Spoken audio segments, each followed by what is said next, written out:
আজকে পশ্চিমবঙ্গ সরকারের পক্ষ থেকে আমাদের মালদা জেলার ডিস্ট্রিক্ট অ্যাডমিনিস্ট্রেশনের আমাদেরকে নিয়ে সমস্ত ল্যান্ড ডিপার্টমেন্টের অফিসারকে নিয়ে মালদার বিভিন্ন যে সমস্ত আমাদের উৎপাদিত পণ্য আছে, ফল ফুল সবজি আছে, সেগুলো জিআই তকমার জন্য আমরা আবেদন করেছি। সেগুলো নিয়ে আজকে ডিএম সাহেবের নির্দেশে মিটিং হয়েছে এবং সমস্ত ডিপার্টমেন্টকে নির্দেশ দেওয়া হয়েছে অতি সত্বর সমস্ত ফাইলগুলো রেডি করে আমাদের যে সমস্ত আরও আশিনা আম, আমাদের ল্যাংড়া আম, আমাদের সোনামুগ, আমাদের মাসকলাই, আমাদের বেগুন, আমাদের রসকদম্ব, আমাদের কানসার্ট, আমাদের আমসপ্ত, এইরকম যে সমস্ত আমাদের উৎপাদিত মালদার আছে সেগুলোকে জিআই যাতে অতি সত্বর পাওয়া যায় সে ব্যাপারে ডিএম সাহেবের নির্দেশে আজকে মিটিং হয়েছে।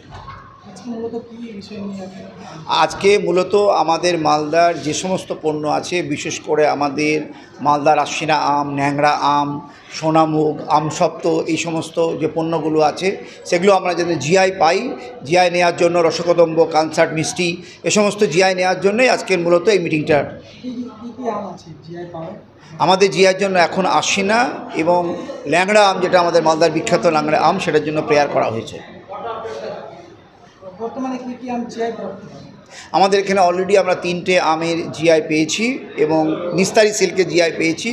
আরও প্রায় 8খানা কমোডিটি আমাদের জিআই অনলাইনে আছে, অ্যাপ্লাই করা আছে এবং সেগুলোকে এক্সপার্টাইজ করার জন্যই জেলা প্রশাসনের পক্ষ থেকে ডিএম সাহেবের নির্দেশ আজকে সমস্ত ডিপার্টমেন্টের আধিকারিকদেরকে নিয়ে মিটিং।